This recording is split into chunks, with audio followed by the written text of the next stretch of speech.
টানা ১ বছর দিন রাত কঠোর পরিশ্রম করে চ্যাটজিপিটি থেকে বের হওয়া একটা বিল্ডিং এর স্ট্রাকচার জঙ্গলের মধ্যখানে তৈরি করল থাইল্যান্ডের দুই স্বপ্নবাজ তরুণ হ্যাং অ্যান্ড লিয়াম।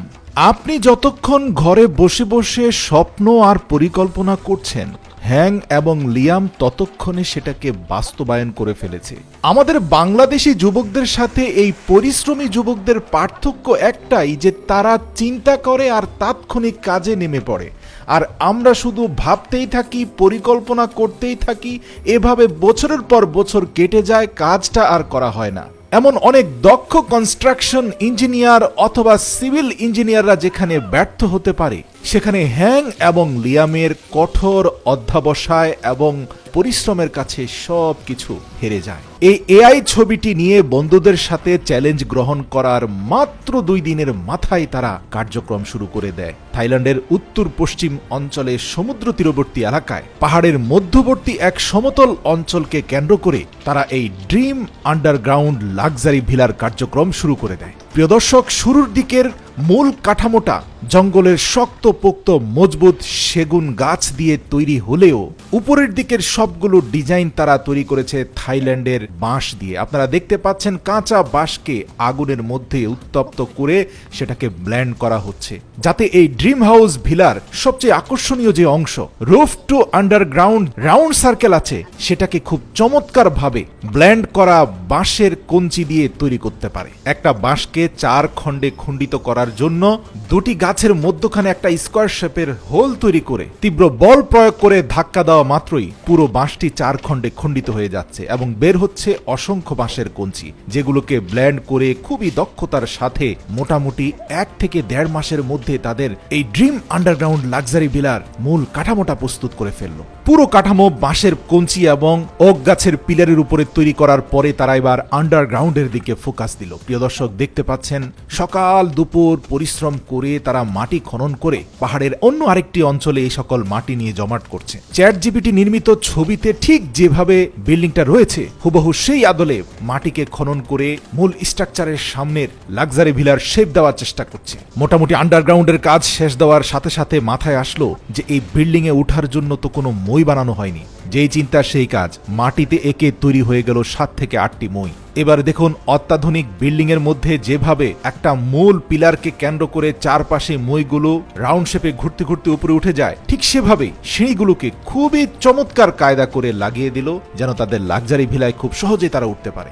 দীর্ঘ 45 দিনের কঠোর পরিশ্রমের পর হ্যাং এবং লিয়াম যথেষ্ট ক্লান্ত হয়ে পড়েছে। হ্যাং মাছ ধরছে কিন্তু লিয়াম ঘুমিয়ে পড়েছে আর স্বপ্ন দেখছে তরতাজা খাসি ভুনা করে 2 বন্ধু খাচ্ছে। এরই মধ্যে হ্যাংয়ের ধরা একটি মাছ লিয়ামের দিকে ছুড়ে মারা মাত্রই তার স্বপ্ন ভঙ্গ হলো। অতঃপর 2 বন্ধু জঙ্গলের জলাশয় থেকে ধরা 2টি মাছকে লবণ মাখিয়ে আগুনে পুড়ে সিদ্ধ করে পুরো 2টি মাছকে বারবিকিউ করে পেট ভরে খেয়ে সাথে কয়েক চুমুক পানি খেয়ে পুনরায় আবার কার্যক্রমে নেমে পড়ল। এ পর্যায়ে তারা এক জাতীয় পাহাড়ি সিমেন্ট সয়েল রয়েছে। প্রিয় দর্শক, এই মাটিটার একটা বৈশিষ্ট্য হচ্ছে খড়কুটোর সাথে মিশিয়ে এই মাটিটা দিয়ে কোথাও প্লাস্টার করা হয়, রোদে শুকানোর পরে অনেকটা সিমেন্টের মতো শক্ত হয়ে যায়। এই সয়েল প্লাস্টার দিয়ে এবার তাদের লাক্সারি ভিলার, রুফ টু আন্ডারগ্রাউন্ড, এমনকি সিঁড়ি থেকে শুরু করে সব কিছু প্লাস্টার করা শুরু করলো। মোটামুটি দীর্ঘ 15 থেকে 20 দিন নন স্টপ প্লাস্টারিং এর কার্যক্রম চলতে থাকলো। আপনারা দেখতে পাচ্ছেন প্লাস্টারিং এর পরে 2 বন্ধু তাৎক্ষণিক সিদ্ধান্ত নিয়ে ভেতরে একটা কিচেন রুমের ম্যাপ আঁকলো। মূল কাঠামো ওক কাঠ দিয়ে তৈরি করে আবারও মাটি দিয়ে চমৎকার করে একটা কিচেন তৈরি করলো। প্রিয় দর্শক, এটা কিন্তু একটা ওপেন কিচেন, চারপাশ থেকে আলো বাতাস ঢুকছে এবং ওপেন প্লেসেই তারা এখন রান্না বান্না করতে পারবে। এই কিচেনের মধ্যে কাঠ সংগ্রহ করে কিচেনের চিমনির মধ্যে আগুন জ্বালিয়ে দেওয়া হলো, আর সেই আগুনে প্রাথমিকভাবে কিছুটা গ্রিন টি করলো এবং 2 বন্ধু গ্রিন টি পান করে এবার তাদের দ্বিতীয় ধাপের সবচেয়ে কঠিন চ্যালেঞ্জের দিকে অগ্রসর হলো। এটাই হচ্ছে সেই আন্ডারগ্রাউন্ড লাক্সারি হাউসের সামনে অবস্থিত সুইমিং পুল। হ্যাং এবং লিয়ামের আবার রাত দিন কঠোর পরিশ্রম শুরু হয়ে গেল। দেখতে পাচ্ছেন কতটা নিখুঁত করে সিঁড়ি তৈরি করলো।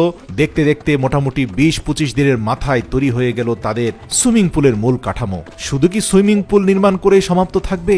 এআই ছবিতে সুইমিং পুলের পাশে যে পানির ফোয়ারা আছে এবং একটা স্লাইডার আছে সেটাও তো নির্মাণ করতে হবে। যেই চিন্তা সেই কাজ। পানির ফোয়ারার কাঠামো তৈরি করার পরে স্লাইডারের মূল কাঠামো তৈরি হয়ে গেল। দেখতে পাচ্ছেন বাঁশের কুঞ্চির সাহায্যে কতটা চমৎকার করে স্লাইডারের কাঠামোটাকে তৈরি করে ফেললো তারা। ইতিমধ্যে দীর্ঘ 10টি মাস কেটে গেল এই পুরো প্রজেক্টের বর্তমান অগ্রগতি পর্যন্ত। ভুলে গেলে চলবে না, হাতে থাকা 2 মাসের মধ্যে পুরো কাজ শেষ দিতে হবে। প্রিয় দর্শক, দেখতে পাচ্ছেন সুইমিং পুলের মূল কাঠামো শেষ হওয়ার পরে দুই বন্ধু ন্যাচারাল সিমেন্ট এবং পানি মিশিয়ে তাদের স্লাইডার এবং পানির ফোয়ারার প্লাস্টার শেষ করে সুইমিং পুলের ফ্লোর এবং দেয়াল প্লাস্টার করছে। তার আগে ফ্লোরের নিচে পাহাড়ি ইট পাথরকে তাদের হাতে তৈরি হ্যামার দিয়ে খুব চমৎকার ভাবে অ্যাডজাস্ট করে নিল, যাতে ফ্লোরটা কখনোই কর্দমাক্ত হয়ে না যায়। আজকে তাদের কিচেনে এক জাতীয় পাহাড়ি ফল সিদ্ধ করা হচ্ছে। এই ফলটা সিদ্ধ হওয়ার পরে এর ভেতর থেকে একটা ন্যাচারাল রং বের হয়, যে রংটা দেখতে অ্যাকোয়া কালারের মতো। আর দেখতে পাচ্ছেন এই রংটা সিদ্ধ হওয়ার পরে সেই রংটা পুরো সুইমিং পুল এবং সিঁড়ি ব্যাপী লাগিয়ে দেওয়া হলো। চূড়ান্ত পর্বের কাজের আগেই পাহাড়ি বেশ কিছু পাথর এনে সুইমিং পুলের চারপাশে রাখা হলো, এমনকি তাদের ঘরের মেঝেতেও।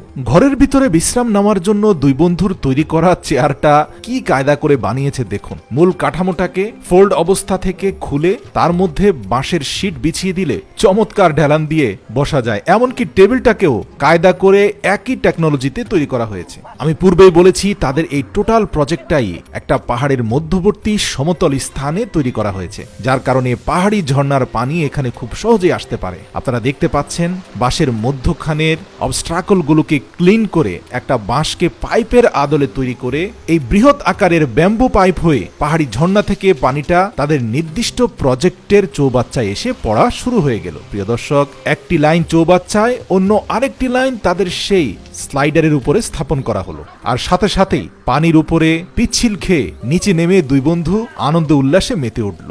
সাথে সাথে মনে হলো এখনো কাজ শেষ হয়নি, তাই তো সুইমিং পুলের চারপাশ এবং ফ্লোরে থাকা ময়লা আবর্জনা পরিষ্কার পরিচ্ছন্নতার কাজে লেগে পড়ল। সবকিছু পরিষ্কার পরিচ্ছন্ন করে সুইমিং পুলের চারপাশে কিছুটা প্রাকৃতিক ঘাস তারা লাগিয়ে দিল।